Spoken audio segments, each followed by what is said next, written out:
ಎಚ್ಚರಿಕೆಯ ಮಾತುಗಳನ್ನು ನಮ್ಗೆ ಹೇಳಿದ್ದಾರೆ. ಜೊತೆಗೆ ಆಂಟಿ ಫ್ಯಾಸಿಸ್ಟ್ ಒಂದು ಮೈತ್ರಿಕೂಟ ಆಗಬೇಕಾಗಿದೆ ಅನ್ನುವಂಥ ಒಂದು ಆಶಯವನ್ನು ಅವರು ವ್ಯಕ್ತಪಡಿಸಿದ್ದಾರೆ. ಅವರಿಗೆ ಮತ್ತೊಮ್ಮೆ ನಾವೆಲ್ಲರೂ ಜೋರ ಚಪ್ಪಾಳೆ ಮೂಲಕ ಧನ್ಯವಾದ ಹೇಳ್ತೀನಿ ಸರ್. ತಾವೆಲ್ಲರೂ ತಾವು ನಮ್ಗೆಲ್ರಿಗೂ ಬಹಳ ಯೋಚನೆಯನ್ನು ಮಾಡುವಂಥ ಮಾತುಗಳನ್ನ ಹೇಳಿದಿರಿ. ಜಾಗತಿಕ ಮಟ್ಟದ ಉದಾಹರಣೆಗಳನ್ನು ಕೊಟ್ಟು ಹೇಳಿದಿರಿ. ಈಗ ದೇಶದ ಮಟ್ಟಿಗಿನ ಉದಾಹರಣೆಗಳನ್ನು ತಿಳ್ಕೊಳ್ಳೋಣ. ಹಿರಿಯ ಪತ್ರಕರ್ತರು, ಮುಖ್ಯಮಂತ್ರಿಗಳ ಮಾಧ್ಯಮ ಸಲಹೆಗಾರರು, ಮಾಜಿ ಮಾಧ್ಯಮ ಸಲಹೆಗಾರರು ಶ್ರೀ ದಿನೇಶ್ ಅಡ್ಡಿಮಠ್ ಅವರು ನಮ್ಮ ಧಾರವಾಡದಲ್ಲಿಯೂ ಕೆಲ ಕಾಲ ಪತ್ರಕರ್ತರಾಗಿ ಕೆಲಸ ಮಾಡಿದಂಥವ್ರು. ಹಾಗಾಗಿ ನಮ್ಮ ಹುಬ್ಬಳ್ಳಿ ರೊಟ್ಟಿ, ಧಾರವಾಡ ಪೇಡೆ ಚೆನ್ನಾಗಿ ಅರ್ಥಂಥವ್ರು ಈಗ ನಮ್ಮ ದೇಶದಲ್ಲಿರುವಂತಹ ಸಾಂವಿಧಾನಿಕ ಪ್ರಜಾಸತ್ತೆ ಸ್ವರೂಪ ಹಾಗೂ ಸಂಘರ್ಷದ ಇತಿಹಾಸವನ್ನು ನನ್ನೆದುರಿಗೆ ಹಂಚಿಕೊಳ್ತಾರೆ.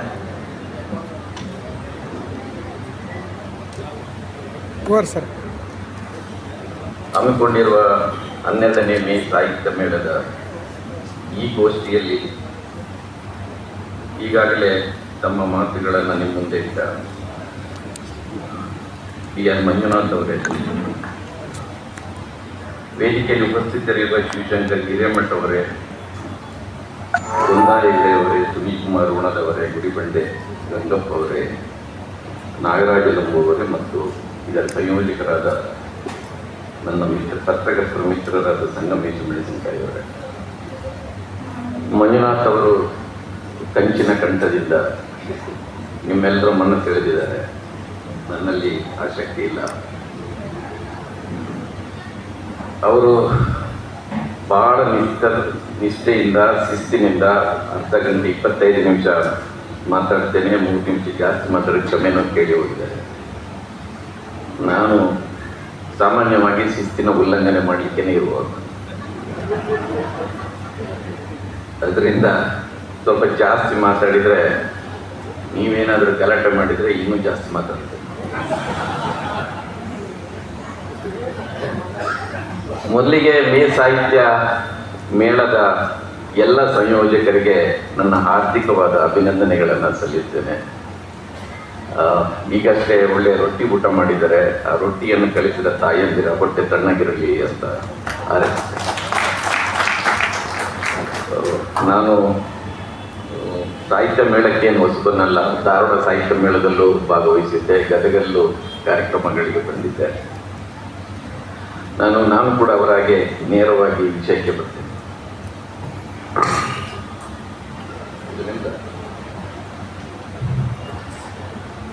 ವಿಷಯ ಸಾಂವಿಧಾನಿಕ ಪ್ರಜಾಸತ್ತೆ ಸ್ವರೂಪ ಮತ್ತು ಸಂಘರ್ಷದ ಇತಿಹಾಸ. ನಾನು ಮತ್ತು BR ಮಂಜುನಾಥ್ ಅವರು ಮಾತಾಡಿದ್ದಕ್ಕೆ ಏನು ನಾನು ತಿಳ್ಕೊಂಡೆ, ಏನಾದರೂ ನಾನು ಮಾತಾಡಲಿಕ್ಕಿದ್ದನ್ನು ಅವ್ರು ಮಾತಾಡಿಬಿಡ್ತಾರಂತ. ಅವರೊಂಥರ ಕ್ಲಾಸ್ ರೂಮಲ್ಲಿ ಪ್ರೊಫೆಸರ್ ಥರ ಮಾತಾಡಿದರು, ನಾನು ಸ್ವಲ್ಪ ಬೀದಿಯಲ್ಲಿ ಭಾಷಣ ಮಾಡೋದು. ಈ ಸಂವಿಧಾನ ಮತ್ತು ಪ್ರಜಾಸತ್ತೆ ಇದೆಯಲ್ಲ, ಅದು ಪ್ರತ್ಯೇಕವಾದುದಲ್ಲ. ಸಂವಿಧಾನದಲ್ಲಿ ಪ್ರಜಾಸತ್ತೆ ಇರುತ್ತೆ, ಪ್ರಜಾಸತ್ತೆಯಲ್ಲಿ ಸಂವಿಧಾನ ಇರುತ್ತೆ. ಅದು ಒಂದಕ್ಕೊಂದು ಬೆಸೆದುಕೊಂಡಿರುತ್ತೆ ಮತ್ತು ಅದರ ಸ್ವರೂಪ ಮತ್ತು ಸಂಘರ್ಷಗಳಲ್ಲಿ ಕೂಡ ವ್ಯತ್ಯಾಸಗಳಿಲ್ಲ. ನಾನು ರಾಜ ಮಹಾರಾಜರ ಕಾಲದ ಪ್ರಜಾಸತ್ತೆ ಬಗ್ಗೆ ಮಾತನಾಡುವುದಿಲ್ಲ. ಇಲ್ಲವೇ 5ನೇ 6ನೇ ಶತಮಾನದಲ್ಲಿ, ಕ್ರಿಸ್ತಪೂರ್ವ 5ನೇ 6ನೇ ಶತಮಾನದಲ್ಲಿ ಮಹಾವೀರ, ಬುದ್ಧ ಇವರು ಬಂದ ನಂತರ ಒಂದು ಬೌದ್ಧ ಭಿಕ್ಕುಗಳು ಏನು ಒಂದು ಆ ನೀತಿಯನ್ನು ಇಟ್ಕೊಂಡು ಸಂಘಗಳನ್ನು ಕಟ್ಟಿಕೊಂಡ್ರು. ಅದು ಕೂಡ ಒಂದು ಪ್ರಜಾಸತ್ತೆ ಇತ್ತು. ಸಾಮ್ರಾಟ್ ಅಶೋಕ ಬೌದ್ಧ ತತ್ವವನ್ನು ಇಟ್ಕೊಂಡು ಒಂದು ಸಾಮ್ರಾಜ್ಯವನ್ನು ಕಟ್ಟಿದ. ಅದರ ನಂತರ ಶುಂಗ ಬಂದು ಮತ್ತೆ ವೈದಿಕ ಸ್ವರೂಪದ ಪ್ರಜಾಸತ್ತೆಯನ್ನು ಮಾಡಿದ. ಈ ರೀತಿ ಪ್ರಜಾಸತ್ತೆ ಇತಿಹಾಸ. ಆನಂತರ 12ನೇ ಶತಮಾನದಲ್ಲಿ ಬಸವಣ್ಣನವರು ಇದೇ ಪ್ರಜಾಸತ್ತೆಯನ್ನು ಕಟ್ಟಲಿಕ್ಕೆ ಹೋದು ಏನಾದರೂ ಎನ್ನುವುದು ನಮ್ಮ ಕಣ್ಣ ಮುಂದೆ ಇದೆ, ನಮ್ಮ ಅರಿವಿನಲ್ಲಿ ಇದೆ. ಅದರ ನಂತರ ಸ್ವಾತಂತ್ರ್ಯ ಹೋರಾಟಗಳೆಲ್ಲ ನಡೆಯಿತು. ನಾನು ಆ ಇತಿಹಾಸದ ಭಾಗಕ್ಕೆ ಹೋಗುವುದು. ಸಾಮಾನ್ಯವಾಗಿ ನಾವೇನು ತಿಳ್ಕೊಂಡಿದ್ದೇವೆ ಅಂದರೆ, 1949 ನವೆಂಬರ್ ತಿಂಗಳಲ್ಲಿ ಸಂವಿಧಾನ ಬಂತು. 50ನೇ ಜನವರಿ 26ರಂದು ಅದು ಅಂಗೀಕಾರ ಆಯಿತು ಅಂತ ತಿಳ್ಕೊಂಡಿದ್ದೇವೆ. ಆದರೆ ಸಂವಿಧಾನ, ಪ್ರಜಾಸತ್ತೆ ಮತ್ತು ಸಂಘರ್ಷ ಇದು ಜೊತೆಯಲ್ಲೇ ಸಾಗಿ ಬಂದಿದೆ. ನನ್ನ ಪ್ರಕಾರ ಈ ಸಂಘರ್ಷ ಪ್ರಾರಂಭ ಆಗಿರೋದು 1927 ಡಿಸೆಂಬರ್ 25ರಂದು ಮಹಾಡಲ್ಲಿ ಅಲ್ಲಿ ಬಾಬಾ ಸಾಹೇಬ್ ಅಂಬೇಡ್ಕರ್ ಅವರು ಮಹಾಡ್ ಸತ್ಯಾಗ್ರಹವನ್ನು ನಡೆಸಿದಾಗ ಮೊದಲ ಬಾರಿಗೆ ಮನುಸ್ಮೃತಿಯನ್ನು ಸಾರ್ವಜನಿಕವಾಗಿ ಸುಟ್ಟಾಕಿದ್ರು. ಅಲ್ಲಿಯವರೆಗೆ ಈ ದೇಶದಲ್ಲಿ ಒಂದು ಅಲಿಖಿತವಾದ ಸಂವಿಧಾನ ಇತ್ತು. ಆ ಸಂವಿಧಾನದ ಅನುಗುಣವಾಗಿ ಅಲ್ಲಿಯ ಪ್ರಜಾಸತ್ತೆ ನಡೀತಾ ಇತ್ತು. ಅಲ್ಲಿಂದ ಬಹಳ ಮಂದಿ 50ರಲ್ಲಿ 49ರಲ್ಲಿ ಸಂವಿಧಾನ ಬಂದಿದೆ ಅಂತ ತಿಳ್ಕೊಂಡಿದ್ದೀರಿ. ಸಂವಿಧಾನದ ಬೀಜ ಅಲ್ಲಿಂದ ಬಿತ್ತಲಾಯಿತು, ಅದು ಆಮೇಲೆ ಬೆಳೀತಾ ಬಂತು. ಬಾಬಾ ಸಾಹೇಬ್ ಅಂಬೇಡ್ಕರ್ ಅವರಿಗೆ ಬಹಳ ಸ್ಪಷ್ಟವಾದ ಕಲ್ಪನೆ ಇತ್ತು, ನಮಗೆ ಯಾವ ಸಂವಿಧಾನ ಬೇಕು ಅಂತ. ಅದಕ್ಕಾಗಿ ಅವರು ಸರಿಯಾಗಿ 23 ವರ್ಷಗಳ ನಂತರ, ಇಲ್ಲದಿದ್ರೆ 22 ವರ್ಷಗಳ ನಂತರ 1949ನೇ ನವೆಂಬರ್ 30ರಂದು ಒಂದು ಸಂವಿಧಾನವನ್ನು ಕೊಟ್ಟರು. ಒಂದು ಸಂವಿಧಾನವನ್ನು ಸುಟ್ಟಾಕಿದ್ರು, ಇನ್ನೊಂದು ಸಂವಿಧಾನವನ್ನು ಹುಟ್ಟಾಕಿದ್ರು. ಅದರಿಂದ ಆ ಸಂಘರ್ಷ ಆ ಕಾಲದಿಂದಲೇ ಬಂದಿದೆ. ಸಂವಿಧಾನ ಮತ್ತು ಪ್ರಜಾಸತ್ತೆಯ ವಿರುದ್ಧದ ಸಂಘರ್ಷ ಇದೆಯಲ್ಲ, ನೀವು ಸ್ವಲ್ಪ ನೆನಪು ಮಾಡಿಕೊಂಡ್ರೆ ಸಂವಿಧಾನವನ್ನು ಹುಟ್ಟಾಕಿದಾಗ ಅದನ್ನು ಯಾರು ವಿರೋಧ ಮಾಡಿದ್ರು? ನವೆಂಬರ್ 26ಕ್ಕೆ ನೀವು ಬಾಬಾ ಸಾಹೇಬ್ ಅಂಬೇಡ್ಕರ್ ಅವರು ಡ್ರಾಫ್ಟ್ ಸಂವಿಧಾನವನ್ನು ಮಂಡನೆ ಮಾಡ್ತಾರೆ. ಅದರ 4 ದಿನಕ್ಕೆ RSSನ ಆರ್ಗನೈಸರ್ ಪತ್ರಿಕೆ ತನ್ನ ಎಡಿಟೋರಿಯಲ್ ಅಲ್ಲಿ ಅದನ್ನು ವಿರೋಧ ಮಾಡುತ್ತೆ. ಇದರಲ್ಲಿ ಭಾರತೀಯತೆಯೇ ಇಲ್ಲ, ಮನುಸ್ಮೃತಿಯೇ ನಮ್ಮ ಕಾನೂನು, ಇದು ಎಲ್ಲೋ ಬೇರೆ ಬೇರೆ ದೇಶಗಳಿಂದ ಎಲ್ಲ ಕಲಂಗಳನ್ನು ಹೆಚ್ಚಿಕೊಂಡು ಬಂದ ಒಂದು ಕಂತೆ ಇದು. ಇದನ್ನ ಆರ್ಗನೈಸರ್ ಪತ್ರಿಕೆ ಹೇಳುತ್ತೆ, MS ಗೋಲ್ವಾಲ್ಕರ್ ಹೇಳ್ತಾರೆ ಮತ್ತು VD ಸಾವರ್ಕರ್ ಕೂಡ ಹೇಳ್ತಾರೆ. ಅದರಿಂದ ಸಂವಿಧಾನದ ಜೊತೆಗಿನ ಸಂಘರ್ಷ ಇದೆಯಲ್ಲ, ಅದು ಇವತ್ತು ನಿನ್ನೆ ಮೋದಿ ಶಾ ಮತ್ತೊಬ್ಬರು ಬಂದಾಗಿ ಶುರುವಾಗಿದ್ದಲ್ಲ. ನೀವು 1925ರಲ್ಲಿ RSSನ ಸ್ಥಾಪನೆ ಆಗುತ್ತೆ, 27ರಲ್ಲಿ ಬಾಬಾ ಸಾಹೇಬರು ಮನುಸ್ಮೃತಿಯನ್ನು ಸುಟ್ಟಾಕ್ತಾರೆ. ಜೊತೆಯಲ್ಲಿಯೇ ಈ ಸಂಘರ್ಷ ನಡೀತಾನೆ ಬಂದಿದೆ. ಇವತ್ತು 100 ವರ್ಷ ಪೂರ್ಣಗೊಂಡ ನಂತರ RSS ಈ ಸಂವಿಧಾನವನ್ನು ಬದಲಾವಣೆ ಮಾಡಿಕೊಂಡಿದೆ. ಅದಕ್ಕಾಗಿ ಅವರು ಅಷ್ಟು ವರ್ಷ ಕಾದಿದ್ದಾರೆ. ಅದರಿಂದ ಸಂಘರ್ಷ ಇವತ್ತು ನಿನ್ನೆದಲ್ಲ, ಇದು ಮೊದಲಿಂದ ಶುರುವಾಗಿದೆ. ಬಾಬಾ ಸಾಹೇಬ್ ಅಂಬೇಡ್ಕರ್ ಅವರಿಗೆ ಇದು ಗೊತ್ತಿರಲಿಲ್ವಾ? ಖಂಡಿತ ಗೊತ್ತು. 1956ನೇ ಬಾಬಾ ಸಾಹೇಬ್ ಅಂಬೇಡ್ಕರ್ ಅವರ 3 ಹೇಳಿಕೆಗಳನ್ನು ನಾವು ಗಮನಿಸಬೇಕು. ಒಂದು 1949ರಲ್ಲಿ ಜನವರಿ 26ಕ್ಕೆ ಸಂವಿಧಾನವನ್ನ ಪ್ರೆಸೆಂಟ್ ಮಾಡಿದಾಗ ಅವರೊಂದು ಹೇಳ್ತಾ ಇದ್ದಾರೆ, ನಾವು ಒಂದು ವೈರುಧ್ಯಗಳ ಘಟ್ಟಕ್ಕೆ ಪ್ರವೇಶ ಮಾಡ್ತಾ ಇದ್ದೇವೆ. ನಮ್ಮ ಪ್ರಜಾಪ್ರಭುತ್ವ ಸಮಾನತೆಯನ್ನ ಬೋಧಿಸುತ್ತೆ, ಆದರೆ ಇಲ್ಲಿಯ ಸಾಮಾಜಿಕ ವ್ಯವಸ್ಥೆ ಏನಿದೆ ಅದು ಅಸಮಾನತೆಯ ಬುನಾದಿಯ ಮೇಲೆ ನಿಂತಿದೆ. ಈ ಅಸಮಾನತೆಯನ್ನು ನೀವು ಹೋಗಲಾಡಿಸದಿದ್ದರೆ ಬಂಡೇಳುವ ಜನ ಈ ಪ್ರಜಾಸತ್ತೆಯ ಸಂವಿಧಾನದ ಸೌಧವನ್ನು ಕೆಡವಿ ಹಾಕ್ತಾರೆ ಅಂತ ಅವರು ಎಚ್ಚರಿಕೆಯನ್ನು ಕೊಟ್ಟಿದ್ದಾರೆ. ಅಷ್ಟು ಮಾತ್ರ ಅಲ್ಲ, 1953ರಲ್ಲಿ ಸೆಪ್ಟೆಂಬರ್ 2ರಲ್ಲಿ ರಾಜ್ಯಸಭೆಯಲ್ಲಿ ಹೇಳ್ತಾರೆ, ಇದೇನಾದರೂ ಸಂವಿಧಾನ ನನ್ನ ಆಶಯದಂತೆ ನಡೆದಿದ್ದರೆ ಇದನ್ನು ಸುಟ್ಟಾಕ್ತೇನೆ ಅಂತ ಹೇಳ್ತಾರೆ. ಈಗಿನವರು ಸುಟ್ಟಾಕ್ತೇನೆ ಅಂತ ಹೇಳಿದಲ್ಲ, ಬಾಬಾ ಸಾಹೇಬ್ರೇ ಹೇಳಿದ್ರು ಸುಟ್ಟಾಕ್ತೇನೆ.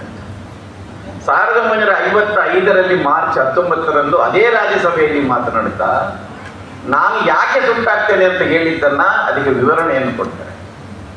ನಾನು ಈ ಸಂವಿಧಾನದ ಒಂದು ಮಂದಿರವನ್ನ, ಇಲ್ಲದಿದ್ದರೆ ಒಂದು ಪೂಜಾ ಕೇಂದ್ರವನ್ನ ಅಲ್ಲಿ ದೇವರು ಬಂದು ಇರಲಿ ಅಂತ ಕಟ್ಟಿದ್ದೇನೆ. ಆ ದೇವರು ಬಂದು ಇರುವಲ್ಲಿ ದೆವ್ವ ಬಂದು ಕೂತ್ರೆ ಅದನ್ನು ಸುಟ್ಟಾಕ್ತೇನೆ ಅಂತ ಹೇಳ್ತಾರೆ. ಇವತ್ತು ಯಾವ ದೆವ್ವ ಬಂದು ಕೂತಿದೆ ಮತ್ತು ಯಾಕೆ ಸುಟ್ಟಾಕ್ಬೇಕು ಅಂತ ಯೋಚನೆ ಮಾಡಿ. ಅದರಿಂದ ಬಾಬಾ ಸಾಹೇಬ್ ದಾರ್ಶನಿಕರು ಇದೇ ರೀತಿ ಯೋಚನೆ ಮಾಡ್ತಾರೆ, ಅವರಿಗೆ ಗೊತ್ತಿರುತ್ತೆ ಯಾಕೆ.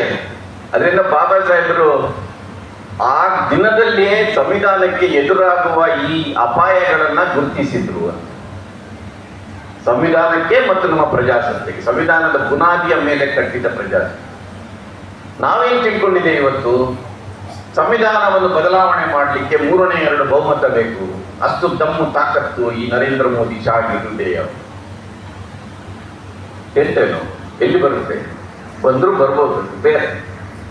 ಅವರು ಕೂಡ ಹೇಳುವುದಿಲ್ಲ ಸಂವಿಧಾನವನ್ನು ನಾವು ಬದಲಾವಣೆ ಮಾಡುವುದಿಲ್ಲ ಅಂತ ಹೇಳುವುದಿಲ್ಲ. ಯಾವುದೋ ಕೂಗುಮಾರಿಗಳು ಒಂದಷ್ಟು ಜನ ಹೇಳ್ತಾರೆ, ಅವರು ಬದಲಾವಣೆ ಮಾಡ್ತಾರೆ ಅಂತ ಅಧಿಕೃತವಾಗಿ ಹೇಳುವುದಿಲ್ಲ. ಹಾಗಾದ್ರೆ ಸಂವಿಧಾನ ಮತ್ತು ಪ್ರಜಾಸತ್ತೆ ಸುರಕ್ಷಿತವಾಗಿದೆಯಾ ಎನ್ನುವುದು ಪ್ರಶ್ನೆ. ಅದನ್ನು ತಿಳ್ಕೊಳ್ಬೇಕಾದ್ರೆ ಸಂವಿಧಾನ ಮತ್ತು ಪ್ರಜಾಸತ್ತೆ ಅಂದ್ರೆ ಏನು ಎನ್ನುವುದನ್ನು ನಾವು ಅರ್ಥ ಮಾಡ್ತೀವಿ. ಸಂವಿಧಾನ ಅಂದ್ರೆ ಏನು? 1,45,000 ಶಬ್ದಗಳದ್ದು, ಒಂದು 24 ಭಾಗ, 45 ಶೆಡ್ಯೂಲು, ಇಷ್ಟು ಮಾತ್ರನ? ಅದೊಂದು ಪುಸ್ತಕ ಮಾತ್ರನ ಅಂತ ಅಲ್ಲ. ಸಂವಿಧಾನ ಎನ್ನುವುದು 3 ಅಂಗಗಳ ಮೇಲೆ ನಿಂತಿದೆ. ನಾನು 4ನೇ ಅಂಗ ಅದಕ್ಕೆ ಸೇರಿಸ್ಕೊಳ್ಳಿದೆ. ನಾನು ಪತ್ರಕರ್ತ, ನನಗೆ ಗೊತ್ತಿದೆ ಅದು. ಒಂದು ಕಾರ್ಯಾಂಗ, ಒಂದು ಶಾಸಕಾಂಗ ಮತ್ತು ನ್ಯಾಯಾಂಗ. ಮಾಧ್ಯಮ ರಂಗವನ್ನು ಎಲ್ಲೂ ಕೂಡ ಸಂವಿಧಾನದ 4ನೇ ಅಂಗ ಅಂತ ಹೇಳಿಲ್ಲ. ನಾವು ಸುಮ್ಮನೆ ಪತ್ರಕರ್ತರು ಬಡ ಇಡ್ತಾ ಇದ್ದೇವೆ. 4ನೇ ಅಂಗ 4ನೇ ಅಂಗ 4ನೇ ಅಂಗ ಅಂತ ಎಲ್ಲೂ ಹೇಳಿಲ್ಲ. ಯಾರಾದ್ರೂ ಇದ್ರೆ ಅದನ್ನು ತಿಳ್ಕೊಳ್ಳಿ. ಫ್ರೀಡಮ್ ಆಫ್ ಎಕ್ಸ್ಪ್ರೆಷನ್ ನಲ್ಲಿ ಏನು ಎಲ್ರಿಗೂ ಏನು ಸ್ವಾತಂತ್ರ್ಯ ಇರುತ್ತೆ ಅಷ್ಟೇ ಪತ್ರಕರ್ತನಿಗೆ ಸ್ವಾತಂತ್ರ್ಯ ಇದೆ. 1 ಇಂಚು ಹೆಚ್ಚುನೂ ಇಲ್ಲ, ಕಡಿಮೆನೂ ಇಲ್ಲ. ಯಾವ ಇಮ್ಯುನಿಟಿನೂ ಇಲ್ಲ, ಯಾವ ವಿಶೇಷ ಅಧಿಕಾರನೂ ಪತ್ರಕರ್ತರಿಗೆ ಇಲ್ಲ. ಇರಬಾರದಂತ ಅಂಬೇಡ್ಕರ್ ಹೇಳಿದ್ರು. ಈಗ ಅದು ನಿಜ ಅನಿಸ್ತದೆ, ಇರಬಾರದು. ಅದರಿಂದ ನಾನು 3 ಅಂಗಗಳ ಬಗ್ಗೆ ಮಾತ್ರ ಮಾತಾಡ್ತೀನಿ. ಕಾರ್ಯಾಂಗವನ್ನು ಬಿಟ್ಟುಬಿಡಿ. ಕಾರ್ಯಾಂಗ ಹಿಂದಿನವರು 10%, ಅನಂತರ 30%, ಅನಂತರ 40% ಕಮಿಷನ್ಗಳು ನಡೀತಾನೆ ಇರುತ್ತೆ. 50% ಆಗ್ತದೆ. ಅದು ನಿಲ್ಲಿಸಲಿಕ್ಕೆ ಆಗುದಿಲ್ಲ. ಸರ್ಕಾರಿ ನೌಕರರು ಲಂಚ ತಗೊಳ್ಳೋದು ಅದು ಅಧರ್ಮ, ಅನ್ಯಾಯ ಅಂತ ಅವ್ರು ತಿಳ್ಕೊಂಡೇ ಇಲ್ಲ. ಯಾಕೆಂದ್ರೆ ಅವರು ಒಂದಷ್ಟು ಕೊಟ್ಟು ಬಂದಿರ್ತಾರೆ, ಅದನ್ನು ವಸೂಲು ಮಾಡಬೇಕು. ಅವರ ಮೇಲೆ ನಮಗೆ ನಿಯಂತ್ರಣ ಸ್ವಲ್ಪ ಕಡಿಮೆ. ಆದರೆ ನಾವೆಲ್ಲ ಬಹಳ ಅಭಿಮಾನದಿಂದ ನೋಡುವ ಶಾಸಕಾಂಗದ ಪರಿಸ್ಥಿತಿ ಹೇಗಿದೆ? ನಾನು ಸಮಯದ ಅವಕಾಶ ಇಲ್ಲ, ಅದರಿಂದ ಬಹಳ ಸಂಕ್ಷಿಪ್ತವಾಗಿ ಹೇಳ್ತಾ ಹೋಗ್ತೇನೆ. ನಮ್ಮ ಪಾರ್ಲಿಮೆಂಟ್ ಇದೆ, ನಾವೇ ಆರಿಸಿದ ಪಾರ್ಲಿಮೆಂಟ್. ನಾವೇನು ತಿಳ್ಕೊಂಡಿದ್ದೇವೆ ಅಂದ್ರೆ, ಎಲ್ಲಿಯವರೆಗೆ ವಯಸ್ಕರಿಗೆ ಮತದಾನ ಮಾಡುವ ಹಕ್ಕಿರುತ್ತೆ, ಚುನಾವಣೆ ಇರುತ್ತೆ, ಅಲ್ಲಿಯವರೆಗೆ ಪ್ರಜಾಸತ್ತೆ ಸುರಕ್ಷಿತವಾಗಿರುತ್ತೆ, ಸಂವಿಧಾನ ಸುರಕ್ಷಿತವಾಗಿರುತ್ತೆ ಅಂತ ನಾನು ತಿಳ್ಕೊಂಡಿದ್ದೆ. ಸಂವಿಧಾನ ಇವತ್ತು ಪಾರ್ಲಿಮೆಂಟ್ ಅಲ್ಲಿ ಕೂತ 543 ಸದಸ್ಯರಲ್ಲಿ 252 ಮಂದಿಯ ವಿರುದ್ಧ ಕ್ರಿಮಿನಲ್ ಕೇಸಸ್ಗಳಿವೆ.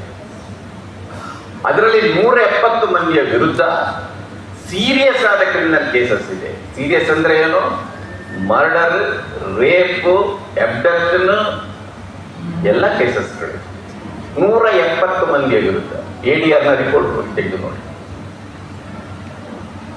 ನಾವು ಅಂಥವ್ರನ್ನು ಕೊಂಡು ಹೋಗಿ ಕೂರಿಸ್ತೇವೆ. ಪ್ರತಿ ವರ್ಷ ಪಾರ್ಲಿಮೆಂಟ್ ಪ್ರವೇಶಿಸುವ ಕ್ರಿಮಿನಲ್ಗಳ ಸಂಖ್ಯೆ ಕಡಿಮೆ ಆಗ್ತಾ ಇಲ್ಲ, ಜಾಸ್ತಿ ಆಗ್ತಾ ಇದೆ.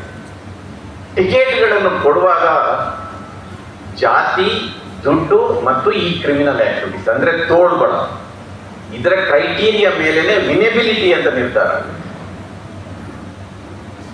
ಬಹಳ ಪಾಪ್ಯುಲರ್ ನಮ್ಮ ಬಸ್ಸು. ಅವ್ರೆಲ್ಲಾದ್ರೂ ಒಂದು ಪಂಚಾಯತಿಗೆ ಇಲ್ಲಾದ್ರೂ ನಿಂತು ಬಿಟ್ಟಿ ನೋಡೋದು, ಬಹಳ ಪಾಪ್ಯುಲರ್. ನೀವೇ ಓಟ್ ಹಾಕೋದಿಲ್ಲ, ನಂತರ ನೀವೇ ಓಟ್ ಹಾಕೋದು. ನಾವೆಲ್ಲ ಅದನ್ನು ಅನುಭವಿಸಿದ್ದೇವೆ. ಇವತ್ತು ವಿನೇಬಿಲಿಟಿ ಅಂದ್ರೆ ನಾವು ಕ್ರಿಮಿನಲ್ಗಳನ್ನ ಕಳಿಸ್ತಾ ಇದ್ದೀವಿ. ಒಂದು ಸರ್ವೆ ಹೇಳುತ್ತೆ, ಕ್ರಿಮಿನಲ್ಗಳ ಸ್ಪರ್ಧೆ ಮಾಡಿದರೆ ಅವರು ಆರಿಸಿ ಬರೋದು 15% ಅಷ್ಟು ಅವ್ರು ಆರಿಸಿ ಬರ್ತಾರೆ. ಕ್ಲೀನ್ ಇಮೇಜ್ ಇದ್ದವರು 4% ಬರ್ತಾರೆ. ಸರ್ವೆಗಳು ಹೇಳುತ್ತೆ. ನೀವು ಪಾರ್ಲಿಮೆಂಟ್ ಅಲ್ಲಿ ಕೂತವರಲ್ಲಿ 93% ಜನ ಕೋಟ್ಯಾಧಿಪತಿಗಳು. ಅದರಲ್ಲಿ 10 ಕೋಟಿಗಿಂತ ಜಾಸ್ತಿ ಇದ್ದವರು 227 ಮಂದಿ ಇದ್ದಾರೆ. 5 ಕೋಟಿಗಿಂತ ಜಾಸ್ತಿ ಹೋದವರು 103 ಮಂದಿ ಇದ್ದಾರೆ. ಅಂದ್ರೆ ಕೋಟ್ಯಾಧಿಪತಿಗಳು ಮತ್ತು ಕ್ರಿಮಿನಲ್ಗಳನ್ನು ಆಯ್ಕೆಯಾದ ಒಂದು ಸಂಸತ್ತು ಈ ದೇಶವನ್ನು ನಡೆಸ್ತಾ ಇದೆ. ವಯಸ್ಕರ ಮತದಾನ ನಡೀತಾ ಇದೆ, ಚುನಾವಣೆ ನಡೀತಾ ಇದೆ, ಸಂವಿಧಾನ ಮತ್ತು ಪ್ರಜಾಸತ್ತೆ ಸುರಕ್ಷಿತವಾಗಿರುತ್ತೆ ಅಂತ ನಾವು ನೆಮ್ಮದಿನ ನಿದ್ದೆ ಮಾಡ್ತಾ ಇದ್ದೇವೆ. ಇದು ನಮ್ಮ ಪರಿಸ್ಥಿತಿ, ಕಾರ್ಯಾಂಗದ ಪರಿಸ್ಥಿತಿ, ಶಾಸಕಾಂಗದ ಪರಿಸ್ಥಿತಿ. ಇನ್ನು ನ್ಯಾಯಾಂಗದ ಕೇಳಿ. ನ್ಯಾಯಾಂಗದಲ್ಲಿ ನೀವು 1800 ಚಿಲ್ಲರೆ ದೂರುಗಳು ಅಂದ್ರೆ ಜಡ್ಜಿಗಳು ಪಾರ್ಶಾಲಿಟಿ ಮಾಡಿದ್ದಾರೆ, ಮತ್ತು ಕಾನೂನಿನ ಅನುಗುಣವಾಗಿ ತೀರ್ಪು ಕೊಟ್ಟಿಲ್ಲ ಅಂತ ದೂರುಗಳು ಪೆಂಡಿಂಗ್ ಇದೆ. ಅದೊಂದು ಪಕ್ಕಕ್ಕಿಡೋಣ. ಬೇರೆ ಏನು ಬೇಡ. ರಾಮ ಜನ್ಮಭೂಮಿಗೆ ಕೇಸಿನ ಜಡ್ಜ್ಮೆಂಟ್ ನಾವೆಲ್ಲ ಬಹಳ ಅಭಿಮಾನ ಪಟ್ಟುಕೊಂಡೆ ಚಂದ್ರಚೂಡ್ ಅವರು, ಜಸ್ಟಿಸ್ ಚಂದ್ರಚೂಡ್ ಅವರು ತೀರ್ಪನ್ನೇನೋ ಕೊಟ್ಟು ಬಿಟ್ರು. ಅದರ ನಂತರ ಏನು ಹೇಳಿದ್ರು ಅವರು? ನಾನು ದೇಶದ ಸಂವಿಧಾನ ಕಾನೂನು ಪ್ರಕಾರ ಕೊಟ್ಟಿದ್ದೆ ಅಂತ ಹೇಳಿದ್ರ, ಇಲ್ಲ ಈ ಸಮಸ್ಯೆಗೆ ಒಂದು ಪರಿಹಾರ ಕೊಡು ದೇವಾ ಅಂತ ಬೇಡಿಕೊಂಡೆ, ನನಗೆ ಜ್ಞಾನೋದಯದ್ದು ತೀರ್ಪುಕೊಟ್ಟೆ. ಚಂದ್ರಚೂಡ್ ಹೇಳಿದರು, ಅವರದೇ ಇಂಟರ್ವ್ಯೂನಲ್ಲಿ ಹೇಳಿದರು. ಅವರು ಹೇಳಿದ್ರು, ನಾನು ಕಾನೂನು ಈ ದೇಶದ ಸಂವಿಧಾನ ಕಾನೂನು ಅದಕ್ಕೆ ಅನುಗುಣವಾಗಿ ತೀರ್ಪು ಕೊಟ್ಟಿದ್ದೇನೆ ಅಂತ ಹೇಳಿಲ್ಲ. ದೇವರಲ್ಲಿ ಬೇಡಿಕೊಂಡೆ. ಬಾಬ್ರಿ ಮಸೀದಿಯನ್ನು ಧ್ವಂಸ ಮಾಡಿದಾಗ ಸ್ವಲ್ಪ ಟ್ರ್ಯಾಕ್ ತಪ್ಪಿದ್ರೆ ತಿಳ್ಕೊಳ್ಬಿಡಿ. ಪ್ರಧಾನಿಯಾಗಿದ್ದವರು ಪಿ ನರಸಿಂಹರಾವ್. ನರಸಿಂಹರಾವ್ ಅವರನ್ನ ವಿರೋಧ ಪಕ್ಷದ ನಾಯಕರೆಲ್ಲ ಹೋಗಿ ಕಾಂಗ್ರೆಸ್ನವರು ಕಮ್ಯುನಿಸ್ಟರು ಎಲ್ಲ ಭೇಟಿ ಮಾಡ್ತಾರೆ. ಅವರು ಹೇಳ್ತಾರೆ, ಈಗಲಾದ್ರೂ ಉಳಿಸಿ, ಅದನ್ನು ಉರುಳಿಸ್ತಾ ಇದ್ದಾರೆ, ಉಳಿಸಿ ಉಳಿಸಿ ಅಂತ ಹೇಳ್ತಾರೆ. ಆಗ ಯಾವುದೋ ಒಂದು ಸಂಸ್ಕೃತದ ಶ್ಲೋಕವನ್ನು ನರಸಿಂಹರಾವ್ ಹೇಳ್ತಾರೆ. ಆ ಶ್ಲೋಕ ಏನು ಹೇಳ್ತಂದ್ರೆ, ಯಾವುದೇ ಒಂದು ಕೆಲಸ ಮಾಡಬೇಕಾದ್ರೆ 2 ಹೆಜ್ಜೆಗಳನ್ನು ಮನುಷ್ಯ ಇಡಬೇಕು, 1 ಹೆಜ್ಜೆಯನ್ನು ದೇವರು ಇಡ್ತಾನೆ. ನಾನು 2 ಹೆಜ್ಜೆ ಇಟ್ಟಿದ್ದೇನೆ, 3ನೇ ಹೆಜ್ಜೆಯನ್ನು ದೇವರು ಇಡ್ತಾನೆ. ಇದು ನನ್ನ ಕತೆ ಕಟ್ಟಿ ಹೇಳೋದಲ್ಲ, ನನ್ನ ಹತ್ರ ವೀಕಲ್ಲಿ ಬಂದ ರಿಪೋರ್ಟ್ ಇದೆ. ಸಚ್ಚಿದಾನಂದ ಮೂರ್ತಿ ಅಂತ ನಮ್ಮ ಕರ್ನಾಟಕದವರಿಗೆ ಜರ್ನಲಿಸ್ಟ್, ಅವರೇ ಬರೆದ ರಿಪೋರ್ಟ್ ಇದೆ. ಒಳಗಡೆ ಏನಾಯ್ತು ಅನ್ನೋದು. ಅದರಿಂದ ಚಂದ್ರಚೂಡು ಯಾವತ್ತು ಜಡ್ಜ್ಮೆಂಟ್ ಕೊಡ್ತಾರೆ, ಅದರ ಮೂಲ ನರಸಿಂಹರಾವ್ ಇದನ್ನೇ ಹೇಳಿದರು. ಅದರಿಂದ ರಾಮ ಜನ್ಮಭೂಮಿಯ ಜಡ್ಜ್ಮೆಂಟ್ ಅದು ನ್ಯಾಯಾಲಯದಲ್ಲಿ ಆಗಿದ್ದಲ್ಲ, ಅದು ದೇವಲೋಕದಲ್ಲಿ ಆಗಿದೆ. ಇದು ನಮ್ಮ ಜಡ್ಜ್ಮೆಂಟ್. ಪ್ರಶಾಂತ್ ಭೂಷಣ್ ಅವರು ನಿವೃತ್ತ 16 ಜಡ್ಜಿಗಳು ಇವರು ಭ್ರಷ್ಟರು ಅಂತ ಆರೋಪ ಮಾಡಿದ್ರು. ಅವರ ಮೇಲೆ ಕಂಟೆಂಪ್ಟಿಗೆ ಮಾಡಿದ್ರು. ಅವರ ಅಪ್ಪ ಹಳೆಯ ಹುಲಿ ಶಾಂತಿಭೂಷಣ್ ಅವರು ನನ್ನನ್ನು ಅದಕ್ಕೆ ನಾನು ಇಂಪ್ಲೀಡ್ ಆಗ್ತೇನೆ ಅಂತ ಹೋಗಿ ಮುಚ್ಚಿದ ಲಕೋಟೆಯಲ್ಲಿ ಈ ನ್ಯಾಯಾಧೀಶರ ಭ್ರಷ್ಟಾಚಾರದ ವಿವರಗಳನ್ನು ಬರೆದು ಕೋರ್ಟಿಗೆ ಹಾಕ್ತಾರೆ. ಇಲ್ಲಿಯವರೆಗೆ ಆ ಲಕೋಟೆಯನ್ನು ಓಪನ್ ಮಾಡಿಲ್ಲ. ಇಲ್ಲಿಯವರೆಗೆ ಲಕೋಟೆ. ಜಸ್ಟಿಸ್ ಚಲಮೇಶ್ವರ್ 2019ರಲ್ಲಿ ಒಂದು ಪ್ರೆಸ್ ಕಾನ್ಫರೆನ್ಸ್ ಮಾಡ್ತಾರೆ. ದೀಪಕ್ ಮಿಶ್ರಾ ಜಡ್ಜ್ ಅವರಿಗೆ ಬೇಕಾದ ಜಡ್ಜ್ಮೆಂಟ್ ಬರಲಿಕ್ಕೆ ಅವರಿಗೆ ಬೇಕಾದ ಜಡ್ಜಿಗಳಿಗೆ ಅದನ್ನು ಕೇಸ್ಗಳನ್ನು ಹಾಕ್ತಾರೆ, ನಮಗೆ ಕೊಡುತ್ತಿಲ್ಲ. ಅದೇ ರಂಜನ್ ಗೊಗೊಯ್ ಇದ್ರು, ನಮ್ಮ ಮದನ್ ಲೋಕೂರ್ ಇದ್ರು, ಕುರಿಯನ್ ಇದ್ರು. ಇವರೆಲ್ಲ ದೇಶದ ಇತಿಹಾಸದಲ್ಲೇ ಮೊದಲ ಬಾರಿಗೆ ನ್ಯಾಯಮೂರ್ತಿಗಳೇ ಹೊರಗಡೆ ಬಂದು ನಮ್ಮ ಮುಖ್ಯ ನ್ಯಾಯಮೂರ್ತಿನೇ ಸರಿ ಇಲ್ಲ ಅಂತ ಪ್ರೆಸ್ ಕಾನ್ಫರೆನ್ಸ್ ಮಾಡ್ತಾರೆ. ಮೊನ್ನೆ ದಿಲ್ಲಿಯ ಹೈಕೋರ್ಟ್ನ ಜಡ್ಜಿನ ಮನೆಯಲ್ಲಿ ಬೆಂಕಿ ಬಿದ್ದಾಗ ಕಂತೆಗಳ ನೋಟುಗಳು ಸಿಗುತ್ತೆ. ಒಬ್ಬ ಕರ್ಣನ್ ಅಂತ ತಮಿಳ್ನಾಡಿನ ಒಬ್ಬ ಜಡ್ಜಿ ಹೇಳ್ತಾರೆ, ಮದ್ರಾಸ್ ಹೈಕೋರ್ಟ್ನಲ್ಲಿ ಎಷ್ಟು ಭ್ರಷ್ಟರಿದ್ದಾರೆ ಅಲ್ಲಿ ಅವರ ಮೇಲೆ ಕಂಟೆಂಪ್ಟ್ ಆಗುತ್ತೆ. ಇಂಥ ಕಥೆಗಳನ್ನು ಹೇಳ್ತಾನೆ ಹೋಗ್ಬೋದು. ನೀವು ಶಾಸಕಾಂಗದ ಗತಿ ಏನಾಗಿದೆ, ಕಾರ್ಯಾಂಗದ ಗತಿ ಏನಾಗಿದೆ ಅಂತ ಇದಷ್ಟು ತಿಳ್ಕೊಳ್ಬೋದು. ಅಂದ್ರೆ ನಾವೇ ತಿಳ್ಕೊಂಡಿದ್ದೇವೆ ಅಂದ್ರೆ ಸಂವಿಧಾನ ಭದ್ರವಾಗಿದೆ.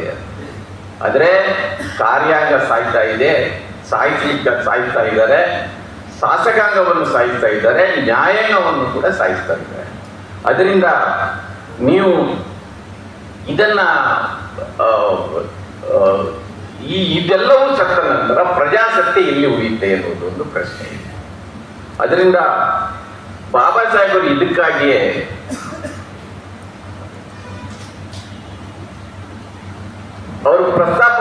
ಅವರು ಸಂವಿಧಾನವನ್ನ ಮಂಡನೆ ಮಾಡುವಾಗ ಇನ್ನೂ ಒಂದು ಮಾತು ಹೇಳ್ತಾರೆ. ನೀವು ಗಾಂಧೀಜಿ ಮತ್ತು ಅಂಬೇಡ್ಕರರ ನಡುವಿನ ಬಹಳ ದೊಡ್ಡ ವಿವಾದದ ವಿಷಯನೇ ಅದು. ಗಾಂಧೀಜಿ ರಾಜಕೀಯ ಸ್ವಾತಂತ್ರ್ಯದ ಬಗ್ಗೆ ಮಾತಾಡ್ತಾರೆ, ಬಾಬಾ ಸಾಹೇಬ್ ಅಂಬೇಡ್ಕರ್ ಅವರು ಸಾಮಾಜಿಕ ಸ್ವಾತಂತ್ರ್ಯ ಮತ್ತು ಆರ್ಥಿಕ ಸ್ವಾತಂತ್ರ್ಯದ ಬಗ್ಗೆ ಮಾತಾಡ್ತಾರೆ. ರಾಜಕೀಯ ಪ್ರಜಾಪ್ರಭುತ್ವಕ್ಕಿಂತ ಮೊದಲು ಆರ್ಥಿಕ ಪ್ರಜಾಪ್ರಭುತ್ವ ಮತ್ತು ಸಾಮಾಜಿಕ ಪ್ರಜಾಪ್ರಭುತ್ವ ಬರಬೇಕು ಅಂತ ಹೇಳ್ತಾರೆ.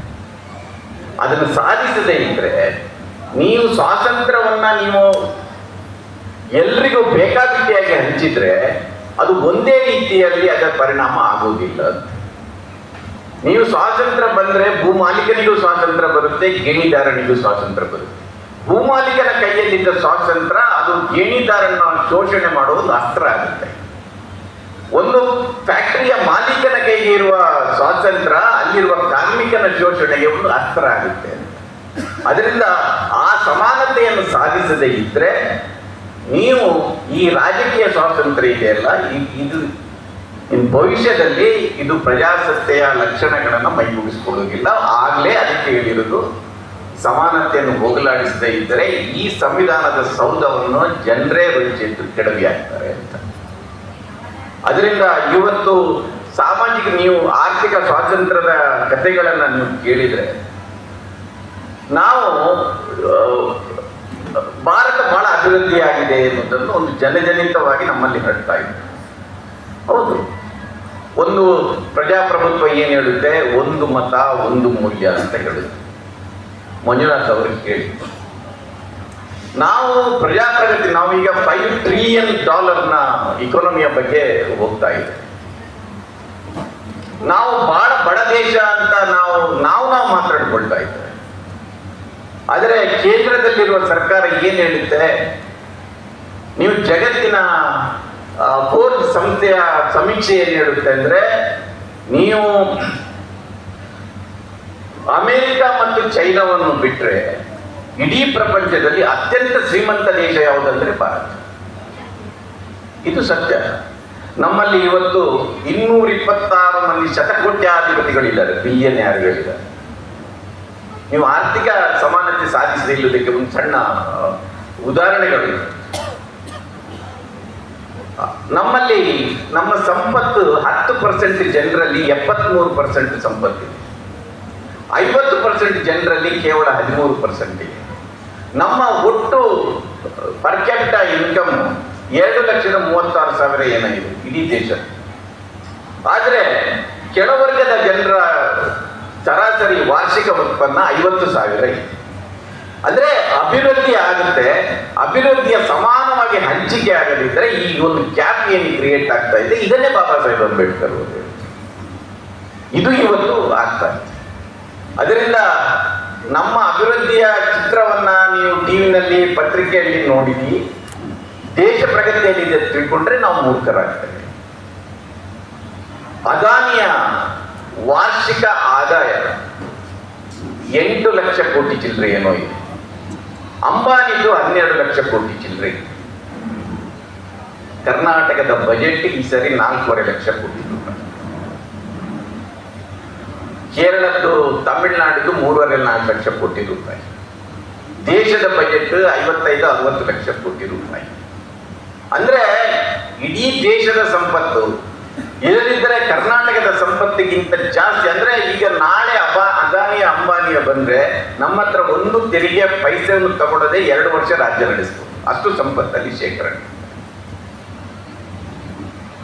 ಈ ಅಸಮಾನತೆಯನ್ನು ಹೋಗಲಾಡಿಸದೇ ಇದ್ರೆ ಪ್ರಜಾಪ್ರಭುತ್ವ ಉಳಿಯುವುದಿಲ್ಲ ಎನ್ನುವುದು ಬಹಳ ಸ್ಪಷ್ಟ. ಇದು ಬಾಬಾ ಸಾಹೇಬ್ ಅಂಬೇಡ್ಕರ್ ಅವರಿಗೆ ಗೊತ್ತಿತ್ತು. ಆದರೆ ಬಾಬಾ ಸಾಹೇಬ್ ಅಂಬೇಡ್ಕರ್ ಇದಕ್ಕೆ ಪರಿಹಾರವನ್ನು ಯಾಕೆ ಸೂಚಿಸಿಲ್ಲ ಎನ್ನುವ ಪ್ರಶ್ನೆ ನಿಮಗೆ ಗೊತ್ತಾಗ್ತದೆ, ಕೇಳುವ ಸಹಜವಾಗಿ ಉಂಟು. ನಾವು ತಿಳ್ಕೊಂಡಾಗೆ ಈ ಸಂವಿಧಾನ ಇದೆಯಲ್ಲ, ಇದು ಬಾಬಾ ಸಾಹೇಬ್ ಅಂಬೇಡ್ಕರ್ ಅವರು ಬಯಸಿ ಬರೆದ ಸಂವಿಧಾನ ಅಲ್ಲ. ಇದು ನಾನು ಅದರ ಚರಿತ್ರೆಗೆ ಹೋಗುವುದಿಲ್ಲ. ಸಂವಿಧಾನ ರಚನಾ ಸಮಿತಿ ಹೇಗಾಯಿತು, ಪ್ರಾಂತೀಯ ಸಭೆಗಳು ಅವರನ್ನು ಹೇಗೆ ಇಲೆಕ್ಟ್ ಮಾಡಲಿಕ್ಕೆ, ಅವರನ್ನು ಹೇಗೆ ಸೋಲಿಸಲಾಯಿತು, ಅವರು ಎಲ್ಲಿಂದ ಬಂಗಾಳದಿಂದ ಹೇಗೆ ಬಂದರು, ಪಾರ್ಟಿಷನ್ ಆದ ನಂತರ ಅದನ್ನು ಹೇಗೆ ಕಂಡುಕೊಂಡ್ರು, ಇದು ದೊಡ್ಡ ಚರಿತ್ರೆ. ಆದರೆ ಜವಾಹರ್ಲಾಲ್ ನೆಹರು ಕೊಡುಗೆ ಅಂದ್ರೆ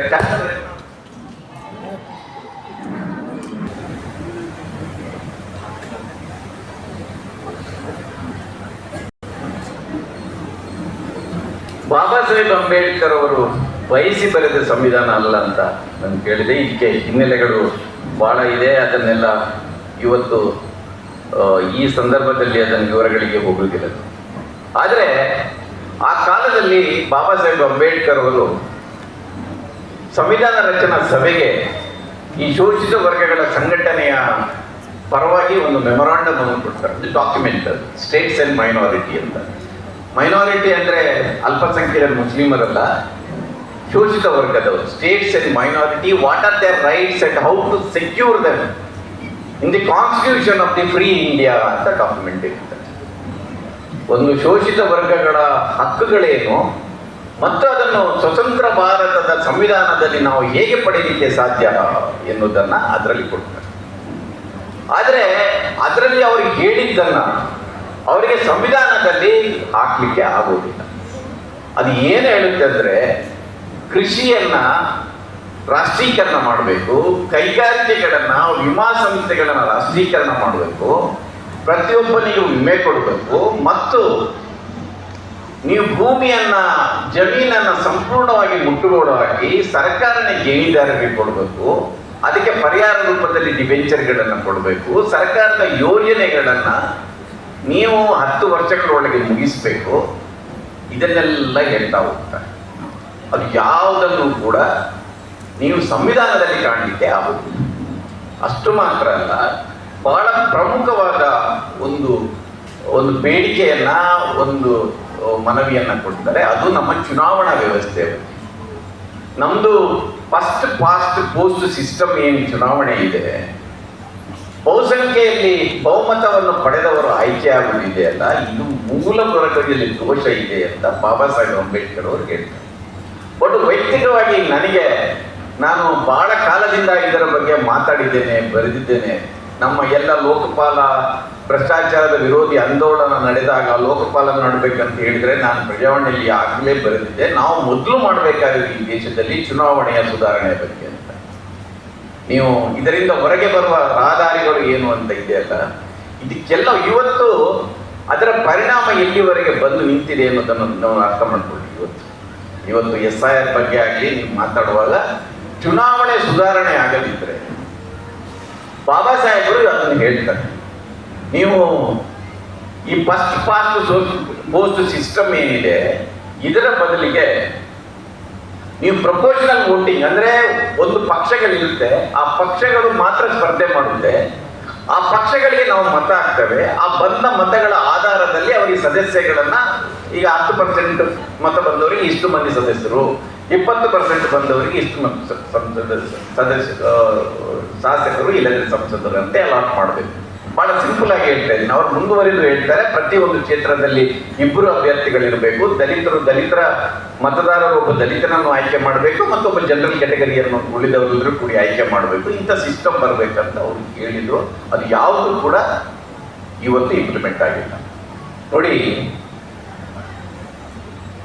ವೆಸ್ಟ್ ಬೆಂಗಾಲಲ್ಲಿ ಬಿಜೆಪಿಗೆ 45% ವೋಟ್ ಬಂದಿದೆ, 207 ಮಂದಿ ಸದಸ್ಯರು.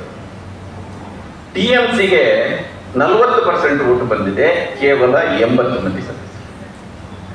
2018ನಲ್ಲಿ 35% ಬಂದದ್ದು ಬಿಜೆಪಿಗೆ, 36% ಬಂದದ್ದು ಕಾಂಗ್ರೆಸ್ಗೆ. ಜಾಸ್ತಿ ವೋಟ್ ಸದಸ್ಯರ ಸಂಖ್ಯೆ ಇದ್ದದ್ದು ಬಿಜೆಪಿಗೆ.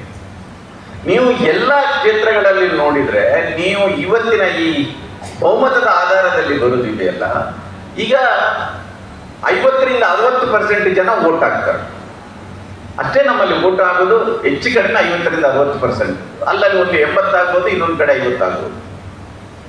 ಅದರಿಂದ ಅಷ್ಟೇ ಜನ ಹಾಕಿದವರು, ಅದರಲ್ಲೂ ಕೂಡ 20%, 10%, 15% ವೋಟ್ ತಗೊಂಡವರಿಗೆ ಪ್ರತಿನಿಧಿಗಳೇ ಇರುವುದಿಲ್ಲ. ಅಂದ್ರೆ ಆ ಮತದಾರರಿಗೆ, ನಾನು ರಾಜಕೀಯ ಪಕ್ಷಗಳಿಗೆ ಮಾತಾಡೋದಿಲ್ಲ, ಆ ಮತದಾರಗಳಿಗೆ ಪ್ರತಿನಿಧಿ ಇಲ್ಲ, ಅವರಿಗೆ ವಾಯ್ಸ್ ಇಲ್ಲ ಅವರಿಗೆ. ಅದರಿಂದ ಇದನ್ನ ತಡೆಯಲಿಕ್ಕೆ ಈ ಪ್ರಪೋರ್ಷನಲ್ ವೋಟಿಂಗ್ ಸಿಸ್ಟಮ್ ಅನ್ನು ತರಬೇಕಂತ ಬಾಬಾ ಸಾಹೇಬ್ ಅಂಬೇಡ್ಕರ್ ಅವರು ಹೇಳಿದ್ರು.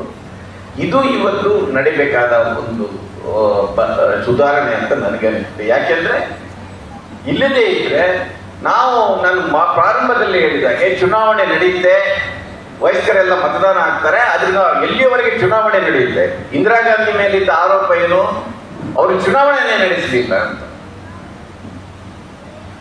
ಆಗ ನಮ್ಗೆಲ್ರಿಗೂ ಒಂದು ಆಚಾರ ಇದೆ, ಚುನಾವಣೆಯನ್ನೇ ಮುಂದೂಡಿದ್ದಾರೆ ಅಂತ ಜನರು ಎಚ್ಚೆತ್ತುಬಿಟ್ಟು ಇವತ್ತು ಚುನಾವಣೆ ನಡೀತಾ ಇದೆ. ಅದ್ರ ಪ್ರಜಾಪ್ರಭುತ್ವ ಉಳಿದಿದೆ ಅನ್ನೋದನ್ನು ಪ್ರಶ್ನೆ ಮಾಡ್ಬೇಕಲ್ಲ ನಾವು. ಚುನಾವಣೆ ಪ್ರಾಮಾಣಿಕವಾಗಿ ಕಾನೂನುಬದ್ಧವಾಗಿ ನಡೀತಾ ಇದೆ ಅನ್ನೋದು ಪ್ರಶ್ನೆ ಇದೆಯಲ್ಲ. ಅದರಿಂದ ಚುನಾವಣಾ ವ್ಯವಸ್ಥೆಯನ್ನೇ ಕರಪ್ಟ್ ಮಾಡಿದಾಗ ಪ್ರಜಾಪ್ರಭುತ್ವ ಎಲ್ಲಿ ಉಳಿಯುತ್ತೆ, ಇದು ನಮ್ಮ ಮುಂದಿರುವ ಪ್ರಶ್ನೆ. ಅದರಿಂದ ಇದು ಒಂದು ಅಲ್ಲ, ಅದರಿಂದ ನೀವು ಸಂವಿಧಾನವನ್ನ ಹೇಗೆ ನಾಶ ಮಾಡಬಹುದಂದ್ರೆ, ಉದಾಹರಣೆಗೆ ಭೂ ಸುಧಾರಣೆ ಇದೆ, ಸಾಮಾಜಿಕ ನ್ಯಾಯದ ಒಂದು ಅಸ್ತ್ರ ಭೂ ಸುಧಾರಣೆ. ನೀವು ಕರ್ನಾಟಕದ ಭೂ ಸುಧಾರಣೆಯನ್ನೇ ತಗೊಳ್ಳಿ, 1974ರಲ್ಲಿ ಬಂದ ಭೂ ಸುಧಾರಣೆಗೂ ಇವತ್ತಿನ ಭೂ ಸುಧಾರಣಾ ಕಾಯ್ದೆಗೂ ಏನಾದ್ರೂ ಸಂಬಂಧ ಇದೆ? ಅದರ ಅಸ್ಥಿ ಪಂಜರ ಮಾತ್ರ ಇದೆ, ಭೂ ಸುಧಾರಣೆ ಇದೆ. ಆ ಪಕ್ಷ ಈ ಪಕ್ಷನಲ್ಲ, ಅದನ್ನು ಡೈಲ್ಯೂಟ್ ಮಾಡಿದವರು ಬಿಜೆಪಿಯವರಿದ್ದಾರೆ. ಮೊದಲ ಅದಕ್ಕೆ ಅಮೆಂಡ್ಮೆಂಟ್ ಮಾಡಿದವರು ಮಣ್ಣಿನ ಮಗನಾದ ದೇವೇಗೌಡರು. ಅದರ ನಂತರ ಕಾಂಗ್ರೆಸ್ನವರು ಮಾಡಿದ್ರೆ, ಸಿದ್ದರಾಮಯ್ಯ ಸರ್ಕಾರದಲ್ಲೂ ಅದನ್ನು ಡೈಲ್ಯೂಟ್ ಮಾಡಿ ಆಗಿದೆ. ಎರಡನೇಗೆ ಬರುವ ಮೀಸಲಾತಿಯ ಪರಿಸ್ಥಿತಿ ಏನಿದೆ, ನಾನು ಅದಕ್ಕೆ ಹೇಳ್ತಾ ಇದ್ದೇನೆ. ನಾನೊಂದು ಪಟ್ಟಿ ಮಾಡಿ ನಿಮ್ಮನ್ನು ಬಿಡ್ತೇನೆ. ಸಂವಿಧಾನವನ್ನ ಹೇಗೆ ನಾಶ ಮಾಡಬಹುದು ಅಂತ. ಕಾಶ್ಮೀರದಲ್ಲಿ 370 ಪ್ರಕಾರ ಒಂದು ವಿಶೇಷ ಸ್ಥಾನಮಾನ ಕೊಟ್ಟಿದ್ರಪ್ಪ. ನಮ್ಗೆಲ್ಲ ಖುಷಿ ಆಯ್ತು, ಬಹಳ ಮಂದಿ ಖುಷಿ ಆಗಿದೆ. ಯಾಕೆ ವಿಶೇಷ ಸ್ಥಾನ ಮಾಡ್ಕೊಳ್ಬೇಕು ಅಂತ. ಯಾರಾದ್ರೂ ಇತಿಹಾಸಕ್ಕೆ ಹೋಗುವುದಿಲ್ಲ, ಆಯ್ತು ಅದನ್ನು ಮಾಡಿ. ರಾಮ ಜನ್ಮಭೂಮಿ ಜಡ್ಜ್ಮೆಂಟ್ ಬಂತು ಇದೇ ಸಂವಿಧಾನ ಇರುವಾಗ. ಆರ್ಥಿಕವಾಗಿ ಹಿಂದುಳಿದವರಿಗೆ 10% ಮೀಸಲಾತಿ ಕೊಟ್ಟರು, ಇದೇ ಸಂವಿಧಾನ. CA NRC ತಂದ್ರು, ಇದೇ ಸಂವಿಧಾನ. ಈಗ SIR ಬರ್ತಾ ಇದೆ, ಇದೇ ಸಂವಿಧಾನ. ಸಂವಿಧಾನ ಇದೆ, ಪ್ರಜಾಪ್ರಭುತ್ವ ಇದೆ ಅಂತ ನಾವು ತಿಳ್ಕೊಂಡಿದ್ದೇವೆ. ಬಟ್ ಅದರ ವಿರುದ್ಧವಾದ ಕೆಲಸಗಳು ನಡೀತಾನೆ ಇದೆ. ಇದು ಹೇಗೆ ಅಂದ್ರೆ, ನಾವು ಮನೆಗೆ ಹೋದಾಗ ಬೀಗ ಹಾಕೊಂಡು ಬಂದಿರ್ತೇವೆ, ಆ ಬೀಗ ನೋಡ್ತೇವೆ ಹೋಗುವಾಗ, ಬೀಗ ಇದೆ ಅಂತ ಹಿಂದ್ಗಡೆ ಬಾಗಿಲು ಮುರಿದುಕೊಳ್ಳೆ ಹೊಡೆದು ಹೋಗ್ಬಿಡ್ತಾರೆ. ನಮ್ಗಿನ್ನೂ ಅದು ಅಂದಾಜೆ ಆಗಿಲ್ಲ, ಇನ್ನೂ ಅಲ್ಲ ಚಿಟಿ ಬಂದು ಇನ್ನೂ ಅಂದಾಜೆ ಆಗಿಲ್ಲ. ಅದರಿಂದ ಇವತ್ತು ಸಂವಿಧಾನನೇ ಇವತ್ತು ICU ನಲ್ಲಿದೆ. ಅದರ ರಕ್ತ, ಮಾಂಸ, ಮಜ್ಜೆ ಎಲ್ಲವನ್ನು ಹೀರಿಬಿಟ್ಟಿದ್ದಾರೆ ಇವತ್ತು. ನಮಗೆ ಇದರ ಪರಿಣಾಮ ಗೊತ್ತಿಲ್ಲ. ಸಂವಿಧಾನ ICU ನಲ್ಲಿದೆ ಅಂದ್ರೆ ಸಂವಿಧಾನ ಅನ್ನೋದು ತಿಳ್ಕೊಳ್ಬೇಡಿ. ಸಂವಿಧಾನ ICU ನಲ್ಲಿ ಇದ್ರೆ ಪ್ರಜಾಪ್ರಭುತ್ವನು ನಾಶ ಆಗುತ್ತೆ. ಸಂವಿಧಾನದ ಉಸಿರು ನಿಂತು ಕೂಡಲೇ ಪ್ರಜಾಪ್ರಭುತ್ವದ ಉಸಿರು ನಿಂತು ಹೋಗುತ್ತೆ, ನಮ್ಮ ಉಸಿರು ನಿಂತು ಹೋಗುತ್ತೆ. ಅದರಿಂದ ಈ ಎಚ್ಚರಿಕೆ ಇರಲಿ ಅಂತ ಹೇಳಿ ನನ್ನ ಮಾತುಗಳನ್ನು ಮುಗಿಸ್ತೇನೆ. ಏನ್ ಮಾಡ್ಬೋದು ಅಂತ ನೀವು ಕೇಳ್ಬೋದು. ಇದಕ್ಕೆ ಏನ್ ಮಾಡ್ಬೋದು? ಬಹಳ ಸುಲಭದ ಒಂದು ಉಪಾಯ. ಮಾತನಾಡೋಕ್ಕೆ ಬರುವವರು ಮಾತನಾಡಿ, ಬರೀಲಿಕ್ಕೆ ಬರುವವರು ಬರೀಲಿ. ನೀವು ಮಾತನಾಡಬೇಕು. ಮಾತು ಒಂದೇ ದಾರಿ, ಮಾತು ಮತ್ತು ಬರ. ಬಹುಶಃ ಮೇ ಸಾಹಿತ್ಯ ಮೇಳದ ಉದ್ದೇಶನೂ ಅದೇ. ನೀವು ಇವತ್ತಿನಿಂದ ಹೋಗುವಾಗ ನೀವು ಏನು ಮಾತಾಡಿದ್ದನ್ನು ಕೇಳ್ಕೊಂಡು ಹೋಗ್ತಾರೆ ನನಗೆ ಗೊತ್ತಿಲ್ಲ. ಬಸವ ಅವರು ಪ್ರಕಟಣೆ ಮಾಡಿದ ಒಂದೊಂದು ಪುಸ್ತಕವನ್ನು ದಯವಿಟ್ಟು ತಗೊಂಡು ಹೋಗಿ. ಎಲ್ಲ ಪುಸ್ತಕಗಳು ಕೂಡ ಸಂವಿಧಾನವನ್ನು, ಪ್ರಜಾಪ್ರಭುತ್ವ ಉಳಿಸಲಿಕ್ಕೆ ನಿಮಗೆ ಒಂದಷ್ಟು ಒಡವುಗಳನ್ನು ಕೊಡಲಿಕ್ಕೆ ಸಾಧ್ಯ ಇದೆ. ಅದರಿಂದ ಬಹಳ ಮಂದಿ ಹೇಳ್ತಾರೆ, ನನಗೂ ಹೇಳ್ತಾರೆ, ಯಾಕೆ ಸುಮ್ಮನೆ ಮಾತಾಡ್ತಿ, ಈ ಸಂಘರ್ಷ, ಈ ಜಗಳ, ಆ ಲಕ್ಷ್ಮಣ ಹುಡುಗರ ಥರ ಎಲ್ಲಾದರೂ ಕಾಡಿಗೆ ಊರಿಗೆ ಹೋಗಿ ಕೃಷಿ ಮಾಡಿಕೊಂಡು ಆರಾಮಾಗಿರ್ಬೋದು ಅಂತ. ಆಗುದಿಲ್ಲ. ನಾವು ಮಾತಾಡಿದ್ರೆ ನನಗೆ ಬಹಳ ಮಂದಿ ತಿಳ್ಕೊಂಡಿದ್ದಾರೆ, ಸ್ವಲ್ಪ ಸಿಟ್ಟು ಜಾಸ್ತಿ, ನನಗೆ ಬ್ಲಡ್ ಪ್ರೆಷರ್ ಏನಾದರೂ ಇರ್ಬೋದು ಅಂತ. ಖಂಡಿತ ಇಲ್ಲ ಬ್ಲಡ್ ಪ್ರೆಷರ್ ಅಂತ. ಯಾಕೆಂದ್ರೆ ನಾನು ಮಾತಾಡ್ತಾನೆ ಇದ್ದೇನೆ, ನೀವು ಮಾತಾಡಿದವರು ಮಾತಾಡಿ, ಬರೋವರು ಬರೆಯಿರಿ. ಮತ್ತು ಇನ್ನೊಂದು ಸಂಗತಿ, ಅವರು ಒಟ್ಟು ಈ ಪ್ಯಾಸಿಸ್ಟಿಗೆ ವಿರುದ್ಧವಾಗಿ ಒಂದು ಸಂಘಟನೆ ಮಾಡಬೇಕು ಅಂತ ಹೇಳಿದರು. ಸಮಸ್ಯೆ ಏನಂದ್ರೆ ಕಾಂಗ್ರೆಸ್ನವರದೇ ಸಮಸ್ಯೆ ಇದೆ. ನಾವು ಶೈಲಜಾ ಅವರು ಇಲ್ಲಿ ಕೂತಿದ್ದಾರೆ, ನಾನು ನೋಡ್ತಾ ಇದ್ದೇನೆ ಕಾಂಗ್ರೆಸ್ನವ್ರು ಯಾರಾದರೂ ಇದ್ದಾರೆ ಅಂತ. ನನಗೆ ಗುರುತಿನ ಬಹಳ ಮುಖಗಳು ಏನು ಕಾಣ್ತಾ ಇಲ್ಲ. ಸುಧೀರ್ ಕುಮಾರ್ ಅವರು ಇದರಲ್ಲಿ ಪಾರ್ಟಿಸಿಪೇಟ್ ಮಾಡ್ತಾ ಇದ್ದಾರೆ, ಅದಕ್ಕೆ ಬಂದಿದೆ. ಅದರಿಂದ ಸಮಸ್ಯೆ ಇದು ನಮ್ಮ ಸಮಾನ ಶತ್ರುಗಳು ಯಾರಾದ್ರೂ ತಿಳ್ಕೊಳ್ಳುವಳಿಕೆ ನಾವು ಸೋತು ಹೋಗ್ತೇವೆ. ಅದರಿಂದ ಒಂದಷ್ಟು ಜಗಳಗಳು, ಸಂಘರ್ಷಗಳು ಆಗ್ತಾ ಇದೆ. ಜಗಳಗಳು ಆಗ್ತದೆ ಅಂತ ಬಾಯಿ ಮುಚ್ಕೊಂಡು ಕೂರುವುದಲ್ಲ, ಅದರಿಂದ ಮಾತಾಡಬೇಕು. ಅದು ಒಂದೇ ದಾರಿ, ಬೇರೆ ದಾರಿಗಳು ಅಂದ್ರೆ ಅದನ್ನ ಮರ್ದನ ಮಾಡುವಷ್ಟು ಸತ್ಯವನ್ನು ಜೋರಾಗಿ ಮಾತನಾಡಬೇಕು. ನಾನು ಯಾವಾಗಲೂ ಹೇಳ್ತೇನೆ, ಈ ಪ್ರಪಂಚದಲ್ಲಿ, ನಮ್ಮ ರಾಜ್ಯದಲ್ಲಿ, ಈ ದೇಶದಲ್ಲಿ ಸಜ್ಜನರ ಸಂಖ್ಯೆನೇ ಜಾಸ್ತಿ ಇರುತ್ತೆ, ದುರ್ಜನರ ಸಂಖ್ಯೆ ಕಡಿಮೆ ಇರುತ್ತೆ. ದುರ್ಜನರು ಭೂಗುಮಾರಿಗಳು, ಸಜ್ಜನರು ಮೌನಿಗಳು ಅಂತ. ಅದರಿಂದ ಮೌನವನ್ನು ಒಡೆದ್ರೆ ಬಹುಶಃ ಈ ಸಂವಿಧಾನ, ICU ನಲ್ಲಿ ಏನು ಸಂವಿಧಾನ ಇದೆ ಅದನ್ನು ಬದುಕಿಸಲಿಕ್ಕೆ ಸಾಧ್ಯ ಅಂತ. ನೀವೆಲ್ಲ ಬಂದವರು ಅಂತವ್ರನ್ನ ನನಗೆ ಗೊತ್ತಿದೆ. ಇಲ್ಲಿ ಬಂದವರ ಬಗ್ಗೆ ನಾನು ಹೇಳ್ತಾ ಇಲ್ಲ. ನೀವು ಈ ಮಾತುಗಳನ್ನು ಇನ್ನೊಂದು 10 ಮಂದಿಗೆ, 100 ಮಂದಿಗೆ ಮುಂದೆ ಒಂದು ದೊಡ್ಡ ಮೈದಾನದಲ್ಲಿ ಸಾಹಿತ್ಯ ಮಹಿಳೆ ನಡೆಸುವಷ್ಟು ದೊಡ್ಡ ಮಟ್ಟಿಗೆ ಸಂಘಟನೆ ಬೆಳೆಯಲಿ ಅಂತ ಆಶಿಸಿ ನನ್ನ ಮಾತು.